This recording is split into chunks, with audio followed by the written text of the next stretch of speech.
존귀와 영광을 받으시기에 합당하신 사랑의 하나님 아버지, 공중권세에 사로잡혀 불순종하며 죄의 종노래가 했던 저희들을 이처럼 사랑하사 독생자를 보내주시고 십자가에서 흘리신 그 피로 우리의 모든 죄악을 완전히 도말하여 주심을 참으로 감사드립니다. 가시관을 쓰신 머리에서 흘리신 그 피로 우리의 모든 죄에서 지은 죄들이 채찍으로 등과 가슴살이 터지면서 흘리신 그 피로 마음으로 지은 모든 죄들이, 못 박힌 손과 발에서 흘리신 피로 손과 발로 지은 모든 죄들이 하나님의 심판으로부터 패스오버되게 하심을 참으로 감사드립니다. 우리는 여전히 죄의 굴레에서 살 수밖에 없는 연약한 존재이지만 그 피로 죄의 속박으로부터 우리를 자유케 하시고 의롭게 여기신 하나님께 이 시간 감사와 찬양으로 예배를 드리오니 이곳에 모인 예배자 한 심령마다 주의 보혈로 정결케 하시고 성령으로 충만케 하시옵소서. 성령에 사로잡혀 예수 그리스도 안에서 기쁨으로 예배드리고 하나님께 나갈 때 영과 진리로 예배드리는 참 예배자가 되기를 간절히 원하옵니다. 간절히 바라옵기는 우리 모두가 십자가를 통과한 자들이 되게 하시옵소서. 우리가 예배도 드리고 말씀도 듣지만 처리 못한 옛자가 남아 여전히 삶의 중심에서 자신이 자리 잡고 있는 우리의 변화되진 못한 모습을 봅니다. 예수 그리스도를 머리에서 알고 믿는 자가 아니라 주님을 만났고 옛자가 그리스도와 함께 죽었고 새로운 피조물로 다시 태어나는 십자가의 능력을 우리 모두 경험한 자들 되기 간절히 원합니다. 구원을 이루기 위해 철저한 회개의 삶을 살기 원합니다. 성전의 미문에 앉아 하늘을 쳐다보지 못하고 나는 죽을 수밖에 없는 죄인임을 가슴을 치며 회개하는 세리의 회개가 우리의 회개가 되기를 원합니다. 우리의 죄를 대속하기 위해 피 흘리신 예수 그리스도의 사랑 앞에 우리의 삶의 모든 영역을 내어드리는 믿음의 결단이 있기를 원합니다. 죄를 고백하는 데 그치지 않고 죄를 돌이켜 하나님께 향하는 전인격적인 변화가 일어나게 하시고 이러한 삶의 변화를 통해 온전한 거룩함을 이루어가기 원합니다. 거룩함이 없이는 아무도 주를 보지 못하리라 하신 주의 말씀이 우리의 삶의 등불이 되어 날마다 주의 형상을 담기 원하며 하나님의 말씀을 따라 거룩함과 성화가 매일의 생활에서 이루어가기 원합니다. 무엇을 심든지 그대로 거두리라. 자기의 육체의 소욕을 위하여 심는 자는 육체로부터 썩어질 것을 거두고 성령을 위해 심는 자는 성령으로부터 영생을 거두리라는 주의 말씀을 다시 한번 기억하며 우리가 지금까지 무엇을 심었는지 이 시간 돌아보기 원합니다. 어둠에 갇혀 하나님을 알지 못하는 이방인처럼 탐심과 소욕에 빠져 세상적인 것들을 심었는지 성령으로 이 시간 깨닫게 하시고 이제는 돌이켜 하나님의 기쁨이 되는 것들을 심기 원합니다. 잃어버린 영혼들에게 복음을 심으며 매일의 삶 속에서 하나님의 말씀을 가슴에 심으며 십자가 앞에 나가 무릎으로 기도를 심기 원합니다. 어떠한 고난과 시련 가운데 있을지라도 흔들리지 않는 믿음을 심기 원합니다. 해 아래 모든 수고가 헛되고 헛됨을 깨닫게 하시고 주신 모든 것에 자족하며 청지기처럼 주신 재물을 하늘의 창고에 심기를 원합니다. 내 가정과 이웃, 교회에서 하나님의 사랑을 심기 원합니다. 산을 옮길 수 있는 믿음이 있을지라도 사랑이 없으면 소리나는 꽹과리처럼 요란하여 하나님의 영광을 가리는 자 되지 않게 하시고 나를 미워하는 자를 선대하며 나를 저주하는 자를 축복하며 나를 학대하는 자를 위해 기도하라는 주의 말씀을 행하는 자 되게 하시옵소서. 성령의 터 위에 반석과 같은 베다니 교회를 세우시고 알곡과 같은 주의 백성들을 하나로 모아 믿음의 공동체로 삼아주시고 40년간 광야 가운데서 주의 이적과 성령의 능력을 보여주신 하나님 아버지, 주님이 다시 오실 동안 저희 교회가 주님이 주신 비전을 품고 더 크게 사용되어 더 크게 영광을 올려드리는 교회가 되게 하시옵소서. 예수 그리스도의 십자가의 죽으심과 부활의 복음을 세계 열방에 전하는 선교적인 교회가 되게 하시옵소서. 이러한 선교의 사명을 감당하기 위해 떠나는 파나바 21명 선교 팀원들의 걸음걸음을 지켜주시고 이 사역을 통해 잃어버린 많은 영혼들이 주께 돌아오는 풍성한 선교의 열매를 맺도록 아버지 하나님께서 인도하여 주시옵소서. 세상의 많은 교회들이 번영 신학과 기복 신앙으로 물들어 예수 생명을 잃어버린 라우디의 교회처럼 변질되어 가고 있는 이 마지막 때 우리 베다니교회 초대 교회처럼 참 회개와 불같은 성령의 역사가 다시 일어나기 원합니다. 구원의 방주가 되어 구원받는 이들이 날마다 늘어나며 복의 통로가 되어 이를 나누기에 부족 없는 교회로 인도하여 주시옵소서. 너희는 세상의 소금과 빛이라는 제목을 가지고 음석원 목사님이 부임 후 처음으로 강단에서 말씀을 전하오니 성령의 능력으로 붙드사 말씀을 담대하게 전하게 하시고 말씀을 받는 저희들도 어둡고 부패한 이 세대에 소명을 잘 감당할 수 있도록 성령으로 충만케 하시옵소서. 주 영광 찬양대가 한 주간 기도로 준비한 찬양을 아버지 하나님께 올려드립니다. 찬양을 위해 우리를 지으셨고 찬양받기에 합당하신 하나님 아버지, 이 드리는 찬양이 주의 보좌에 상달되어 아버지께는 영광이 되며 우리에게는 찬양의 능력이 되어 영육 간의 온전한 치유가 일어나게 하시옵소서. 이 모든 간구와 소원을 알파 오메가 되신 예수 그리스도의 이름으로 간절히 기도드립니다. 아멘. 우리에게 주시는 하나님 말씀은 마태복음 5장 11절부터 16절까지의 말씀입니다. 제가 가진 성경으로는 신약성경 5페이지에 있습니다. 마태복음 5장 11절부터 16절까지의 말씀, 다 찾으셨으면 우리 한 목소리로 봉독하겠습니다. 나로 말미암아 너희를 욕하고 박해하고 거짓으로 너희를 거슬러 모든 악한 말을 할 때에는 너희에게 복이 있나니 기뻐하고 즐거워하라. 하늘에서 너희의 상이 큼이라. 너희 전에 있던 선지자들도 이같이 박해하였느니라. 너희는 세상의 소금이니 소금이 만일 그 맛을 잃으면 무엇으로 짜게 하리요? 후에는 아무 쓸데없어 다만 밖에 버려져 사람에게 밟힐 뿐이니라. 너희는 세상의 빛이라. 산 위에 있는 동네가 숨겨지지 못할 것이요, 사람이 등불을 켜서 말 아래 두지 아니하고 등경 위에 두나니 이러므로 집안 모든 사람에게 비치느니라. 이같이 너희 빛이 사람 앞에 비치게 하여 그들로 너희 착한 행실을 보고 하늘에 계신 너희 아버지께 영광을 돌리게 하라. 아멘. 하나님께서 주신 말씀입니다. 이 시간 주영강 찬양대 찬양 후에 음석원 목사님 나오셔서 너희는 세상의 소금과 빛이라는 제목으로 말씀 전해주실 때 많은 은혜 받으시기 바랍니다. 우리의 손을 잡아주시고 날마다 강하고 담대할 수 있도록 우리를 인도해 주신 하나님께 우리 다시 한번 영광의 박수 올려드리겠습니다.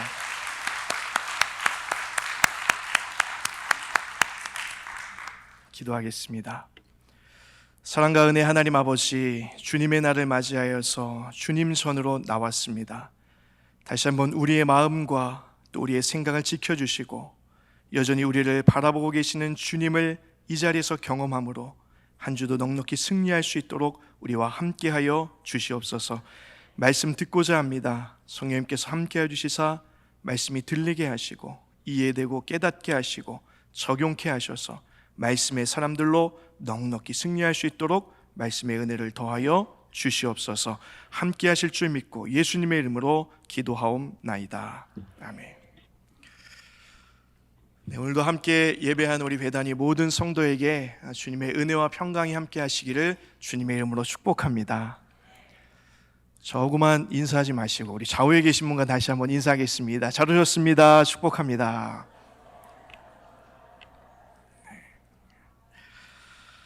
미국에 온 지 이제 한 달 정도 됐습니다.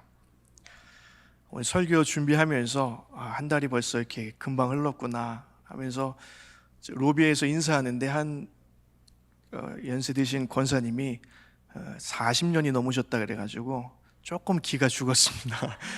한 달 된 제가 어떻게 뭐를 말할 수 있을까 이런 좀 긴장이 됐는데 그럼에도 불구하고 여러분들이 환영해 주시고 또 정착에 많은 도움을 주셔서 잘 정착하고 있습니다. 도움을 주신 모든 분들께 감사를 드립니다. 앞으로 이 배단위의 몸된 공동체, 주님의 몸된 공동체를 함께 섬길 때 동역의 아름다운 열매들과 또 합력하여 선을 이루는 일들이 곳곳에서 열매 맺는 그런 복을 함께 누리는 저 여러분의 복된 동역이 되기를 주님의 이름으로 축복합니다. 예수님께서 공생애를 시작하신 이후에 제자들을 가장 먼저 부르시고 그 다음 사역을 시작하셨습니다. 사역을 시작하시자마자 많은 사람들이 예수님께 몰려들었습니다.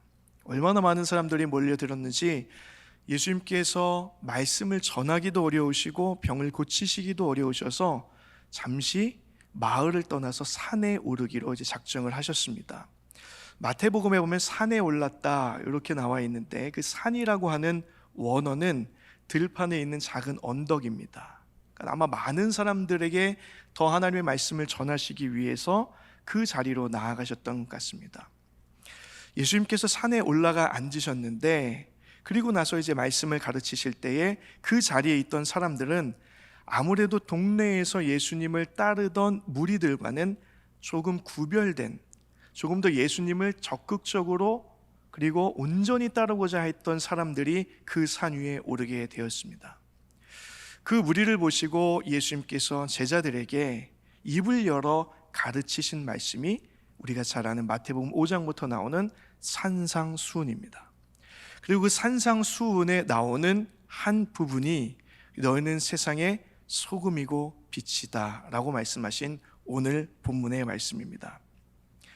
저는 저와 여러분들이 오늘 하나님 앞에 나오면서 조금 더 하나님을 따라 살기로, 또 하나님의 영광을 따라 살기로 결단하며 나온 저와 여러분도 동일한 위치에 있다고 생각합니다.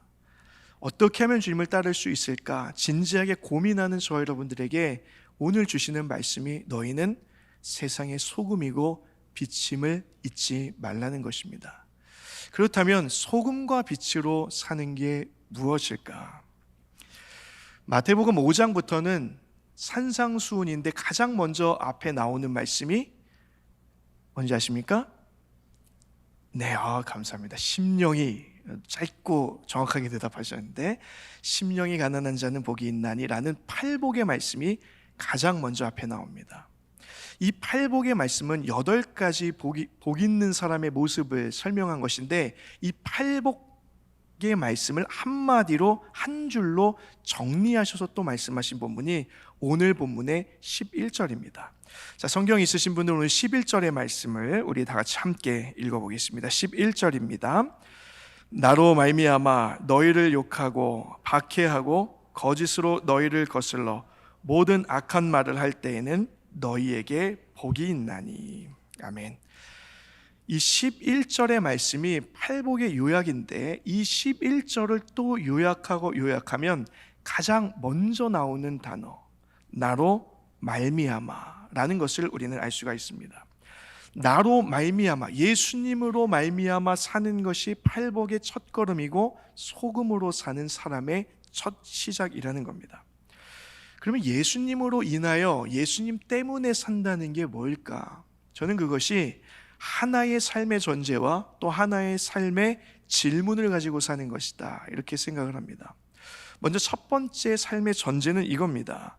예수님이 날 위해 죽으셨기 때문에, 예수님이 날 위해 죽으셨기 때문에 라는 전제를 가지고 삶의 모든 일을 대하는 겁니다. 지금 산상수훈을 말씀하고 계신 예수님께서는 이미 십자가의 여정을 출발하신 이후예요. 그래서 예수님이 하신 모든 말씀과 모든 기적은 십자가라는 목적 하에서 다 설명이 되고 이해가 돼야 됩니다. 그러니까 예수님께서 나로 말미암아 이렇게 말씀하실 때는 내가 너희를 위해 십자가를 질 것이니 나로 말미암아 사는 자는 복이 있다. 곧 삶의 전제가 너희는 예수님께서 날 위해 죽으셨으니 그것이 너희 삶의 모든 전제와 동력이 되어야 된다, 이 말씀을 하고 계신 겁니다. 또 한 가지는 삶의 질문을 가지고 사는 거죠. 근데 어떤 삶의 질문입니까? 예수님이라면 과연 어떻게 하실까, 하셨을까, 이 고민을 가지고, 이 질문을 가지고 사는 게 바로 소금인 겁니다. 이 생각은 미국에서 1896년에 찰스 셀던이라는 사람이 예수님이라면 어떻게 하셨을까, What would Jesus do? 라는 책을 썼는데 그 소설에서 비롯된 질문입니다. 근데 이 질문이 그냥 소설에 머무르지 않고 이 질문을 진지하게 받아들였던 사람들이 있었어요. 미시간주 홀랜드에 사는 청년 모임에서 우리가 이 세상을 살아갈 때 이 질문 가지고 살아간다면 하나님께 더 영광이 되지 않을까라고 해서 이 질문을 신앙 운동의 근거로 삼은 WWJD 운동이 일어났습니다. 이 질문을 가지고 사는 게 소금이고 빛이라는 거죠. 예수님께서 날 위해 죽으셨다는 전제, 그리고 예수님이라면 지금 이 문제 앞에서 어떻게 하실까라는 질문, 그것을 가지고 사는 게 소금의 출발점입니다. 여러분 피곤하시죠? 아우 할렐루야. 네, 날마다 셈이 넘치시는군요.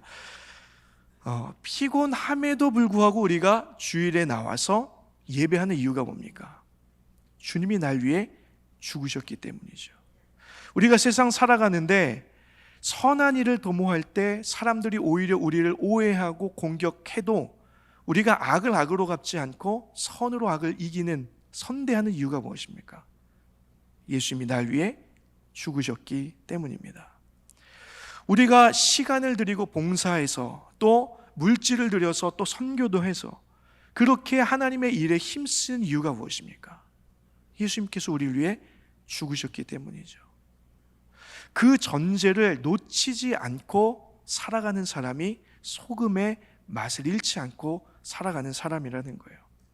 직장에서 부당한 상사의 대우를 받았다면 그 대우 앞에서 예수님이라면 어떻게 하셨을까? 살짝 눈을 감으면 큰 이익이 생기는 순간에도 예수님이라면 어떤 선택을 했을까? 선한 일에 봉사에 열심인데 더 오히려 좋지 않은 일이 일어날 때, 또 화가 날 때, 억울할 때 과연 예수님이라면 이 일 앞에서 어떻게 하셨을까? 그 질문과 전제와 기도를 하며 사는 것이 소금이라는 거죠. 사랑하는 여러분, 예수님께서는 저와 여러분을 소금과 빛으로 부르셨습니다.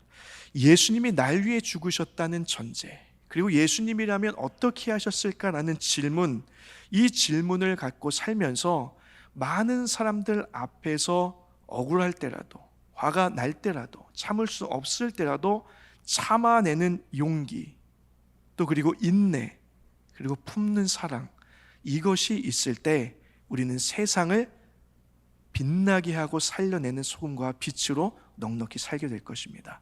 이러한 소금과 빛의 삶의 전제와 질문이 저와 여러분에게 있기를 주님의 이름으로 축복합니다. 우리 이어서 오늘 11절, 12절 말씀도 우리 함께 읽어보겠습니다. 11, 12절 함께 읽습니다. 나로 말미암아 너희를 욕하고 박해하고 거짓으로 너희를 거슬러 모든 악한 말을 할 때에는 너희에게 복이 있나니 기뻐하고 즐거워하라. 하늘에서 너희의 상이 큼이라. 너희 전에 있던 선지자들도 이같이 박해하였느니라. 아멘. 아멘 하시기가 괜찮으세요? 네. 박해하였느니라. 아멘. 아멘 하기가 쉽지 않은, 복이라고 말씀하셨는데 박해하리라로 끝나는 참 아이러니한 말씀입니다. 예수님이라면 또 예수님 때문에 라는 전제와 질문을 갖고 살아가는 사람들에게 반드시 찾아오는 일이 있을 것이다 라고 예수님께서 말씀하시는 거예요. 그것은 무엇이냐면 세상과의 갈등이고 마찰입니다.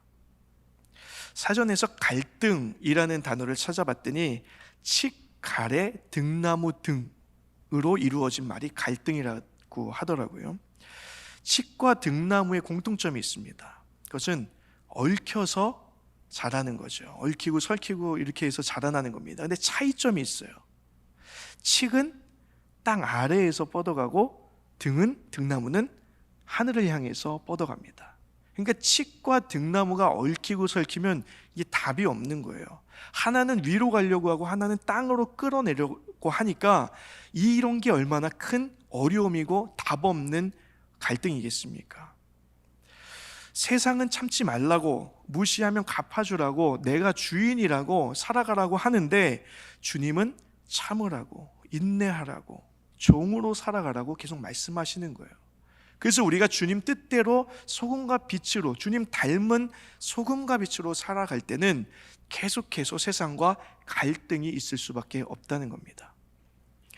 이번 한 주 갈등이 있으셨습니까? 네, 갈등 있으셨죠? 네, 평안하시지만 않으셨죠? 저만 그런가? 네. 예수님의 제자로 살 때 반드시 이런 세상과의 갈등이 있다는 거예요. 예수님도 이 사실을 여기서뿐만 아니라 사실 몇 번 말씀하셨습니다. 요한복음 15장에 보면 이렇게 말씀하셨어요.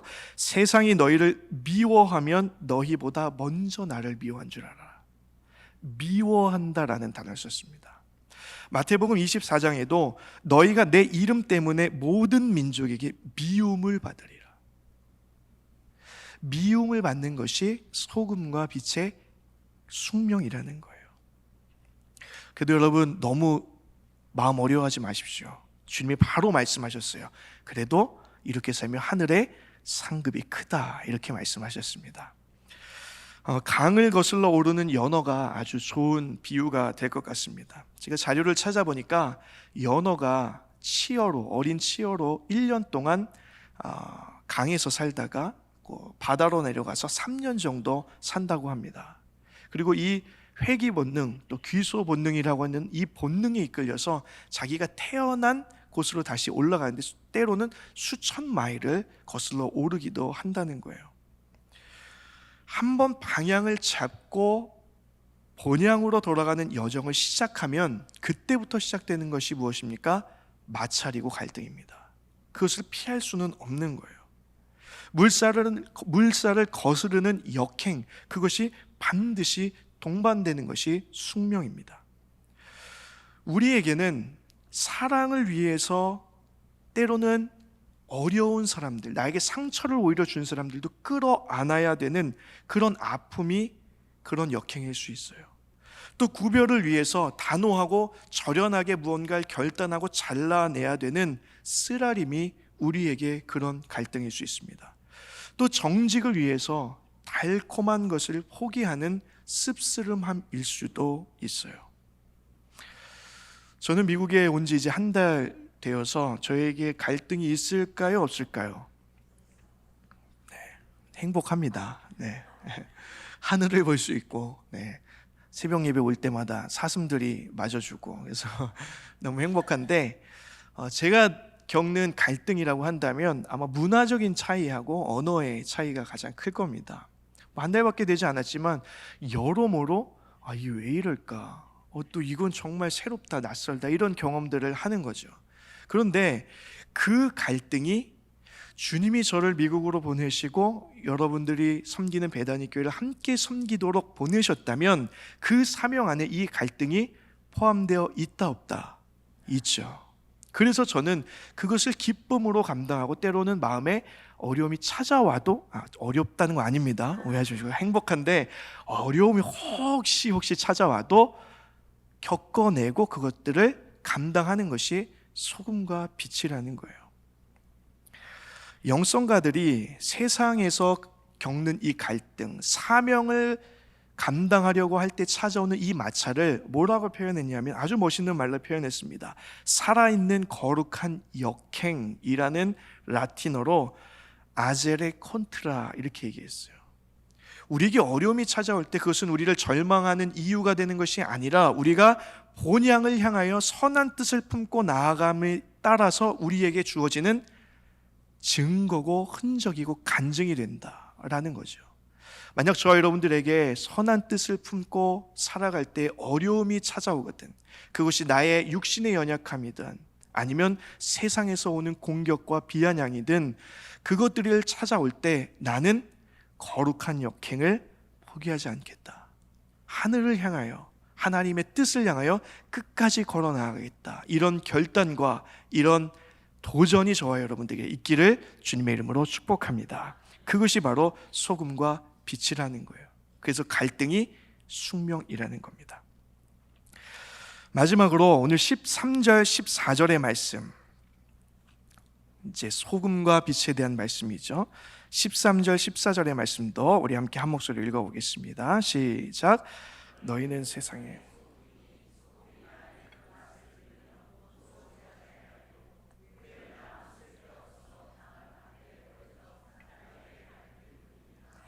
너희는 세상의 빛이라. 산 위에 있는 동네가 숨겨지지 못할 것이요. 아멘. 예수님은 소금이 이런 것이다 라고 설명하시고 또 빛은 이런 것이다 이렇게 설명을 하셨어요. 너희는 세상의 소금이고 빛이다. 소금과 빛이라는 비유를 통해서 우리의 정체성을 설명해 주셨습니다. 근데 여러분 잘 생각해 보면 왜 소금과 빛이라고 말씀하셨을까? 소금이면 소금이고 빛이면 빛인 거지 왜 소금이고 빛이라는 것을 이렇게 세트로 붙여서 이어서 말씀하셨을까? 여러분들은 안 궁금하시겠지만 전 너무나 궁금했어요. 아니 소금이라고 말씀하시고 다른 얘기하시고 빛이라고 말씀하시고 다른 말씀하시면 되는데 소금이라고 강조해 놓고 그 뒤에 곧 이어서 빛이다, 소금과 빛이다 이렇게 붙여서 말씀하셨다는 거예요. 그리고 말씀을 보다 보니까 여기에 분명한 주님의 목적이 있구나, 이것이 이 비유의 핵심이구나 라는 것을 제가 깨닫게 됐습니다. 먼저 소금과 빛의 공통점이 있어요. 소금은 음식에 들어가서 식재료의 고유한 맛을 살려냅니다. 살려내는 게 소금의 역할이죠. 또 무엇을 보존하는 역할도 하죠. 바닷물이 썩지 않는 게 3.5%의 염분 때문이잖아요. 어딜 가든지 이 소금은 살려내는 역할을 해요. 빛은 어떻습니까? 어둠을 몰아내고 소망을 갖게 하고 따뜻함을 전달하고 또 빛이 없으면 생물들이 살아갈 수가 없는 거죠.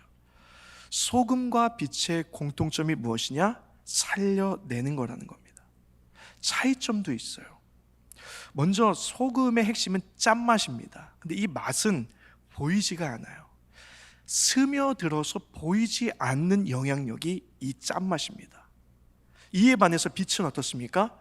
모두에게 드러나는 거예요. 산 위에 있는 동네가 아침에 해가 뜨면 당연히 저 위에 동네가 있구나, 당연히 누구나 볼 수 있게 드러나는 것이고, 등불을 켜서 우리가 말 아래, 말이라는 거 곡식 담는 볼입니다. 그 안에다 숨겨두지 않잖아요. 불을 켜는 이유가 무엇입니까? 밝히 보이려면 위에 걸어둡니다. 소금과 빛으로 살라는 것은 너희의 영향력이, 너희의 존재가 때로는 소금처럼 드러나지 않고 스며들어서 영향력을 끼쳐야 되고, 때로는 너희가 밝히 드러내고 보이면서 영향력을 끼쳐야 된다라는 거예요. 무조건 드러나지 않는 게 능사가 아닙니다. 또 무조건 드러내는 게 능사가 아니에요. 때로는 드러나지 않아야 되고 때로는 드러나야 됩니다. 근데 종종 이거 반대로 하시는 분들이 계셔서 좀 문제가 될 때가 있죠. 드러나지 않아야 되는데 드러나고 드러내야 되는데 조용하시는 때가 있잖아요. 근데 예수님이 그걸 말씀하시는 거예요. 언제 너희가 드러나지 않아야 될지, 언제 너희가 명확히 드러나야 될지 너희가 구분해야 된다라는 겁니다. 그러면서 소금과 빛으로 언제는 드러나지 않고 언제는 드러나고 하는 삶의 핵심이 뭐냐? 오늘 결론이에요. 16절의 말씀입니다. 자, 오늘 16절의 말씀을 읽고 말씀을 정리하려고 해요. 16절의 말씀 함께 읽습니다. 이같이 너희 빛이 사람 앞에 비치게 하여 그들로 너희 착한 행실을 보고 하늘에 계신 너희 아버지께 영광을 돌리게 하라. 아멘. 착한 행실이라는 겁니다. 착한 행실이 소금과 빛의 핵심이라는 거예요. 이 착한 행실이 무엇입니까? 예수님으로 인하여 예수님 때문에 사는 삶의 모습들이죠. 또 예수님께서 십자가를 지셨던 것처럼 우리도 그 제자가 되길 원해서 십자가를 지고 예수님을 따르는 삶의 모습들일 겁니다. 그게 착한 행실이에요. 그것을 세상 사람들이 보고 우리를 보고 뭔가 다르구나, 화내야 되는데 왜 화내지 않을까? 내가 어려움 당했을 때 저 사람은 어떤 마음으로 나를 도와줄까? 왜 저 사람은 시간과 장소와 물질을 구별해서 저 일에 헌신하고 열정을 쏟을까? 궁금해하고 그 일들을 통해서 예수님을 궁금해하며 하나님께 나아오게 만드는 것이 소금과 빛이라는 거예요.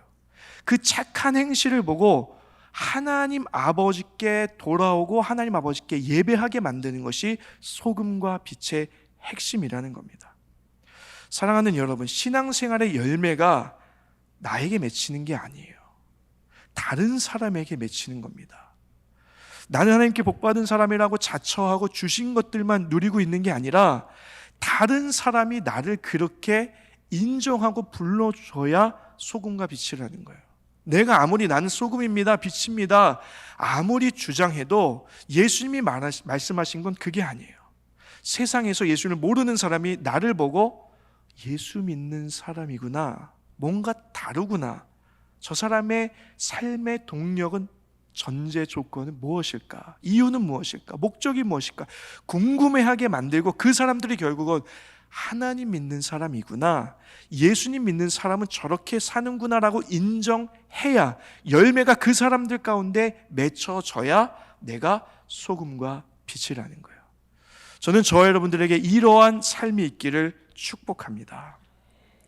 찰스 스윈돌 목사님이 섬기는 삶은 이처럼 아름답다라는 책에서 이런 이야기를 하나 소개했어요. 세계대전 당시에 어느 추운 이른 아침에 한 미국 병사가 런던에 있었던 막사로 돌아가고 있었답니다. 집차를 타고 길 모퉁이를 돌다가 그 모퉁이에 있는 빵집에서 어린 한 소년이 코를 대고 무언가를 구경하고 있는 모습을 봤다는 거예요. 보니까 그 빵집 안에서는 빵을 만들고 굽고 있는 일을 열심히 하고 있었고, 이 아이는 굶주린 채 그 모습을 지켜보면서 한숨을 쉬고 있었다고 합니다. 병사는 자기 차를 세우고 차에서 내려서 그 소년이 있는 곳으로 조용히 걸어갔다고 해요. 그리고 물었답니다. 얘야, 저 빵 먹고 싶니? 이렇게 물었다는 거예요. 소년은 놀란 표정을 지으면서 분명하게 이렇게 얘기했답니다. 예, 너무 배고파요, 아저씨. 미국 병사는 가게 안으로 들어가서 도넛 12개를 상자에 싸서 넣고 그 차가운 런던 아침에서 떨고 있는 이 소년에게 건네주면서 먹어라, 선물이다, 이렇게 하고 돌아갔다는 거예요. 몸을 돌려서 차로 가고 있는데 이 소년이 뒤쫓아와서 코트를 붙잡았다고 합니다. 이 병사가 고개를 돌렸을 때 이 아이가 병사를 빤히 쳐다보면서 아주 진지한 표정으로 이렇게 물어봤다 그래요. 아저씨, 혹시 예수님이세요? 귀로만 듣던 그 예수님이 만약에 살아계신다면 이런 분이 아닌가라고 이 어린아이가 감동한 거죠. 저는 이 마지막 이 소년의 이야기가 우리가 들어야 할 말씀이고 세상을 감동하게 하는 우리의 삶이 되어야 된다고, 그런 이야기가 되어야 된다고 믿습니다. 세상 사람들이 우리를 보고 아, 저게 예수님인가? 저게 예수님의 사랑인가? 저게 우리를 용서하시는, 원수도 사랑하라고 말씀하신 그 사랑인가를 깨닫고 감동하게 만드는 것, 그게 바로 소금과 빛이라는 겁니다. 사랑하는 여러분, 하나님께서 하나뿐인 아들을 주심으로 우리에게 먼저 이 사랑을 베풀어 주셨어요. 예수님께서는 이렇게 살아야 너희가 소금이고 빛이고 구원받는다라고 말씀하신 게 아니라 너희는 이미 복이 있다, 너희는 이미 구원받았다, 그러니 세상에서 소금과 빛으로 살아주길 바란다 라는 당부로 오늘 이 말씀을 주셨습니다. 말씀을 정리하려고 그래요. 주님은 오늘도 주님을 따르길 원하는 우리에게 겉모습만 그리스도인이 아니라 정말 영향력 있는, 때로는 드러나지 않고 때로는 드러내 보이면서 소금과 빛으로 영향력 있게 살기를 오늘도 우리에게 도전하시고 부탁하고 계십니다. 예수님으로 인하여 사는 것이 소금이고 빛이에요. 예수님이 날 위해 죽으셨고, 그래서 내가 어떠한 선택과 어떤 결정 앞에서도 예수님이라면 과연 어떻게 하셨을까? 이 질문 가지고 사는 게 소금입니다. 또 세상에서 우리가 소금으로 빛으로 살면 반드시 갈등이 뒤따라요. 세상과 다른 곳을 향하고 있기 때문이죠.